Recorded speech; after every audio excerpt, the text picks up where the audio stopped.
the Opopka Studios in Oklahoma City. You're watching the Press Row. I'm Jenny Carlson here with Barry Trammell. We're brought to you by Papa John's Pizza. Go online right now and order your pizza at papajohns.com. Time for our inbox segment. Your questions from email answered here on video. Bear, let's get to it with a question from William. He says, what are the chances that Travis Ford is let go at the end of this basketball season? Well, I think they're small. I think that it's been a disastrous OSU season. Travis Ford has not done a good job.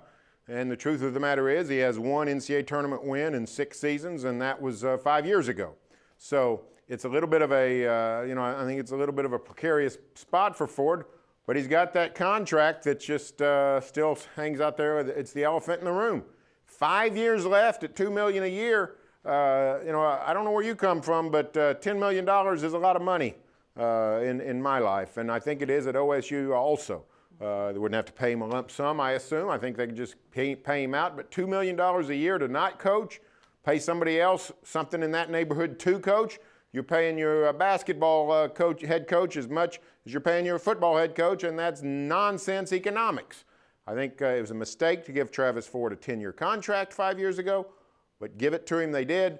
I think OSU has to live with it for a while. Yeah, I don't think he gets let go either. And frankly, I'm not sure he should be let go. And it's not just about the buyout, which is obviously significant. I was surprised by the amount of OSU fans we heard from when we did a very neutral poll a week or so ago, just asking the mood of OSU fans.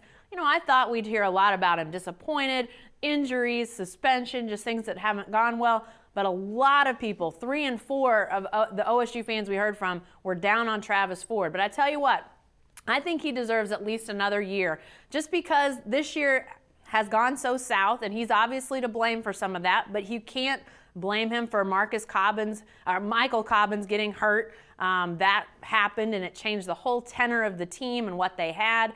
Stevie Clark obviously ended up being much more of a knucklehead off the court than they ever imagined.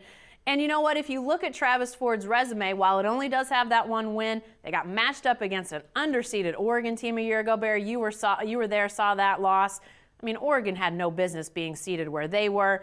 You look at some of the things that have happened along the way. I think he needs one more year, but I tell you what, if it keeps going, trending the way it is, there are going to be a lot more people than 3 and 4 OSU fans asking for him to be gone. All right, back to the inbox, and this one from Ron. Ron says, if we let Kendrick Perkins go, for him to get a $3 million deal somewhere else, how wise would that be? How about eating his contract for the duration, then let him back up Adams at a market rate of $3 million? Got some Thunder economics going on here, Barry. And I sort of like the thought process, because what he's talking about is don't amnesty Perk this summer. Let Perk play next season for the $9 million, then keep him as a similar player, either backing up Adams or sharing the job at a more reasonable rate.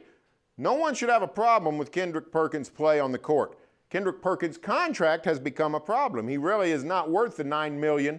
Although if you start trying to find defense at that level that Perkins provides, you're going to realize it's hard to find, and you might have to pay more than $3 million for it. So I like the idea of keeping Perkins, seeing if he'll stay on later and be either a backup or a mentor or a part-time center along with Adams. I think it's a good idea. Yeah, it's not bad. And, I think there is going to come a point when Steven Adams is ready to be the starting center for this team. I don't think that day is today. I don't think defensively he does what Perk does. I think there'll come a point when he'll start to approach that, and with his offensive game, we'll definitely be there. But we're not there yet, so you got to keep Perk around until Adams gets to that point, and it may be into next season before we see that. So this whole idea of maybe keeping him around and then keeping him around some more at a more reasonable rate. But you're right, that contract has, if you look at it, might be one thing that Sam Presti has erred on, that became a huge number for Perk. But still, defensively, it's hard to argue with what he brings against teams that have big men, and that's a lot of NBA teams. All right, back to the inbox from Jim. He says, trampoline dunkers are way more entertaining than the NBA All-Star Game. Well, he's referring to a line in my column from Monday in which I said the whole game's just more trampoline dunking. I actually think the NBA All-Star Game's way better than trampoline dunkers. Trampoline dunkers are the worst halftime entertainment going in the NBA. Wait a minute. I've seen jazzercise as an NBA The halftime. jazzercise is much better like than the I like the jazzercise? jazzercise. I try to guess my. the ages of the women. I mean, you can at least do something with the trampoline dunkers. They're jumping high in the air because they get on a trampoline. No kidding. So, yeah, trampoline dunking. You know what? Now, if they start having dogs dunk off trampolines, sign me up for that. Otherwise, keep the trampolines off the court. I think with what this has now become is a question of what's the greatest halftime act. And I say it's Red Panda. No doubt about it. But she's hurt right now. And Red Panda, by the way, up on the unicycle, bowls on her head from her foot to her head. Unbelievable. Never seen her miss.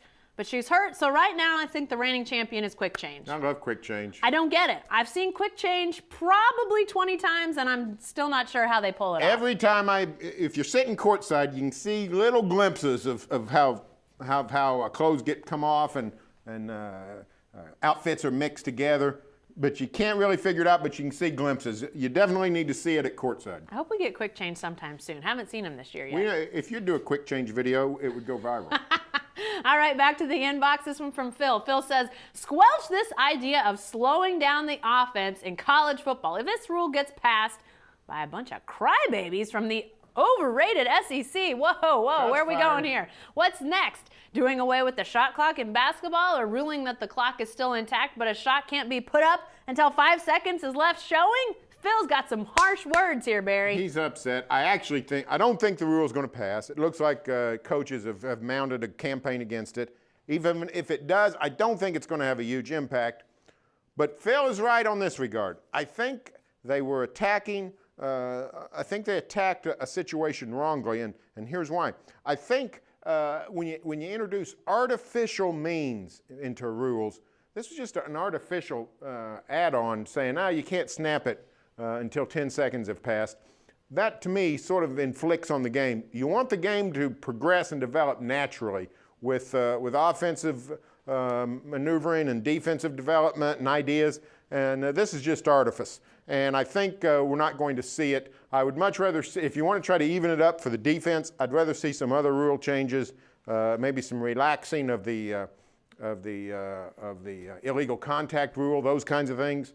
But yeah, I'm not crazy about the rule either. Here's an idea. The SEC, if you want to slow it down, if you want to have 10 seconds before you can snap it, you guys do it. Because it sounds like it's Nick Saban and Brett Bielema are the two guys that most want the high, up-tempo offenses to slow down. They're worried about safety. All right, SEC, you guys do it. Let everybody else. Yeah, experiment with it. Yeah, in SEC play. We had 8 officials in the Big 12 this year. SEC, go right ahead. Be the guinea pigs. Be our guests. Be sure to stay with the best coverage team anywhere at newsok.com and every day in the Oklahoman.